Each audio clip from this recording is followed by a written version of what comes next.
France TV.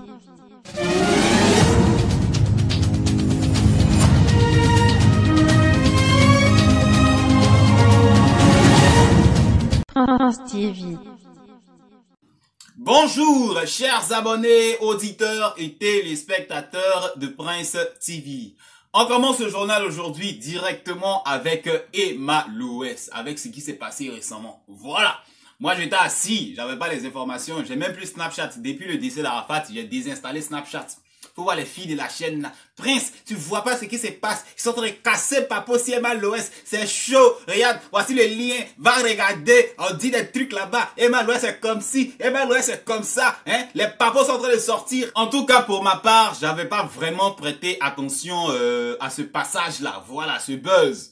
Et on me dit, on parle de Franck Kessié, on parle de José, on parle d'une petite d'Emma Loès, des séparations, de qui a couché avec le gars, de qui les papos qui étaient en train de sortir. Et on m'a fait le bilan, le point et tout et tout. Après, je vois le gars en question sur Facebook qui, visiblement, aurait été convoqué par la police pour avoir divulgué le dossier Emma Loès et Franck Kessié. Bon, qu'il ait raison ou pas, on dit va t'expliquer à la police. Finalement, on apprend que le gars s'est retrouvé à la Maca. Voilà. Et pire, du comble du pire, c'était l'ancien bras droit d'Emma Loès. Genre son ami, son proche. Donc quand il casse les papos comme ça, tout le monde dit c'est vrai, tout le monde dit oui, il a raison, tout le monde, bon, trop de choses. Et tout récemment, depuis sa position à la Maca, d'après lui, il a réfléchi sur ses actes, il s'est rendu compte qu'il a déconné et il demande pardon à Emma Loès. En somme, qu'elle le libère de la Maca. Il va plus faire encore, il va plus casser Papo sur Emma Loès. Voilà. Franchement, ce dossier-là, c'est pas petit Papo. Voilà, une histoire où les gens levaient les caleçons, eux là-bas, toi tu viens, tu exposes. Hein? Rappelez-vous, fin 2018, début 2019, je vous promettais de vous expliquer ce qui s'est passé réellement entre Emma Loès et José. Mais après réflexion, j'ai gardé ça pour moi seul. Voilà. Et lui, il s'est levé, il est venu là commencer à parler. Et puis, il promettait même aux internautes, hein, les likes sur Snapchat, les encouragements, de tout exposer. Bon, après Emma Loès et José, bon, déjà même, elles sont sorties avec le même gars, Arafat. Quelqu'un de connu. Les deux sont connus. Et puis, elles sont devenues amies. Ça met pas quelque chose dans vos têtes. Après ça aussi, j'ai vu une vidéo de Sérédier et Emma Loès. En tout cas, vraiment proche. D'une manière... Bon, j'ai gardé la vidéo. Bon, José est sorti avec Sérédier. On pourrait, à partir de cette vidéo dont je vous parle, là, on pourrait supposer, prétendre que Sérédier et Emma Loès, il y aurait pu avoir quelque chose. Donc tout ça là, en tout cas, il y a beaucoup d'éléments. Si on veut parler du cas José et Emma Loès, en tout cas, sortir les papos d'Emma Loès, c'est pas bien. Mais lui, il s'est levé, il allait parler. Bon, aujourd'hui, il demande pardon. On attend de voir la réaction d'Emma Loès au... Ah, trop de choses. On continue. France TV. On poursuit maintenant avec Ariel Chené qui veut faire oublier DJ Arafat. Alors cette partie-là, je précise, hein, c'est pas pour attiser la haine, c'est pas pour attiser une certaine révolte, une certaine colère. En tout cas, sachez la prendre. Voilà. Depuis le départ de DJ Arafat, malheureusement le 12 août 2019, beaucoup sont unanimes sur le fait que le coupé-décalé a perdu 50% de sa puissance. Sinon, le coupé-décalé est mort avec Arafat pour certains. Et visiblement, Ariel Chené, élève de DJ Arafat, artiste très talentueux, polyvalent, n'est pas d'accord avec cette vision des choses. Il n'épouse pas cette idéologie de ceux-là même qui sont en train de proclamer la mort du mouvement. Voilà, on se rappelle que le créateur même du mouvement, il est mort. Il y a eu son remplaçant pour continuer. Maintenant, Arafat est mort, vous dites c'est mort. Chené n'est pas d'accord. On se rappelle encore de sa prestation au concert de Debordo Likunfa. Il est monté sur scène. Il a dit, vous verrez ce qui va se passer en 2020. Comment vous pouvez dire que le coupé-décalé est mort? On est unis, on va barra. Vous allez voir ce qui arrive. Je prépare du loup, hein. On va vous donner du loup. Et tout récemment, pour tout gâter, Diego Siani, membre quelque peu influent de l'environnement culturel musical ivoirien, a fait une déclaration comme quoi, depuis la mort de DJ Arafat, le coupé-décalé est en baisse, les passants en mode veille, et c'est le rap ivoire qui est en train de prendre le dessus. Bon, ça, moi-même, je l'avais remarqué quand je faisais le décryptage, sinon un mini décryptage sur la situation entre DJ Léo et Suspect 95, j'en avais parlé. Le rap ivoire est en train de prendre le dessus. Automatiquement, Ariel Chené est sorti. Il n'est pas content, il n'aime pas foutaise. Il dit, lui, Chené, il aime les défis. C'est parce qu'Arafat est mort, vous dites coupé-décalé est mort, non? Lui, il aime des défis, il va vous faire oublier la mort de DJ Arafat, il va vous faire oublier qu'on a perdu quelqu'un, il va vous faire oublier que vraiment, en tout cas, trop de choses. Et ce qui arrive, sa prochaine sortie musicale, Mon CD, enfin, c'est le titre.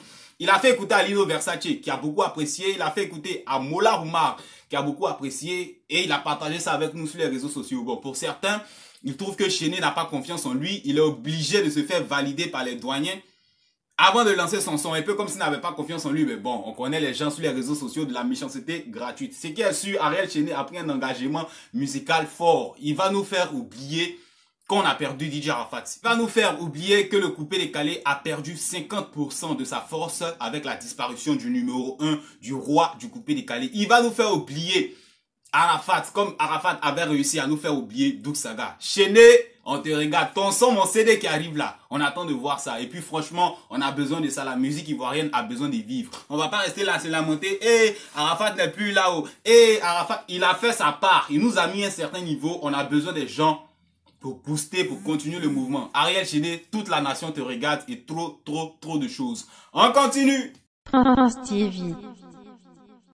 On poursuit maintenant avec une petite note Zouglou relative au capitaine El Capo, le capitaine du Zouglou comme il se fait appeler Petit Denis. Alors depuis 6 mois maintenant, on le sait, en Europe, en France, où visiblement de la maigreur, il est passé à la vie. Petit Denis vit, tout le monde est content, ses fans sont contents, ceux même qui ne s'intéressaient pas à lui, quand ils constatent le changement, ils sont contents. Voilà, et il est en train de vivre, ça plaît à tout le monde. On l'a même vu à Tempo s'adresser par vidéoconférence à la nation ivoirienne avec beaucoup d'émotions. Mais bientôt, il fait son retour sur sa terre natale, en Côte d'Ivoire. Et la date prévue pour son retour à Abidjan, à l'aéroport Félix Houphouët-Boigny, est prévue pour le 20 mars 2020. Février-mars, voilà, le mois prochain. Et juste après, 9 jours plus tard, le 29 mars 2020 précisément, il donnera un concert live au Palais de la Culture d'Abidjan pour signer son retour. Et je crois même qu'il viendra peut-être avec un single ou un maxi-single. On ne sait pas pour le moment. Toujours est-il que tous ceux qui ont manifesté leur soutien, leur joie de voir Petit Denis sur les réseaux sociaux en train de revivre, doivent concrètement, pratiquement, venir le soutenir à son concert qui se tiendra le 29 mars 2019. Grande fête Zouglou. Et voilà, on attend de voir les vidéos, on attend de voir la guétance, on attend de voir les photos et trop de choses. On continue. France TV. On poursuit maintenant avec Billy qui apprend-on, sinon déclare-t-il, est menacé de mort pour tout simplement avoir donné tout récemment sa vision sur l'environnement politique en Côte d'Ivoire. Il dit quelqu'un lui a dit nous si on te mounou Jean à mettre couteau dans ton ventre à finir toi te tuer. Voilà. Et il a pris ça au sérieux, il allait porter plainte. Parce que ce genre de truc là, c'est pas parce que t'es pas en Côte d'Ivoire que les gens vont pas te faire des trucs. Rappelez-vous du cas Johnny Pacheco. Politique, ils l'ont poignardé ici, il a failli mourir. Billy aussi, sa bouche se ferme pas. Tu n'es plus trop le mouvement, mais c'est toi qui parles. Tu n'es pas Tikenja, hein? Tu n'es pas Alpha Bloody, mais tu parles. Bon, chaque gouvernement est gouvernement, hein? Avant, tu parlais, on te faisait rien. Maintenant, tu parles, on te menace. Et ça, il a pris conscience que...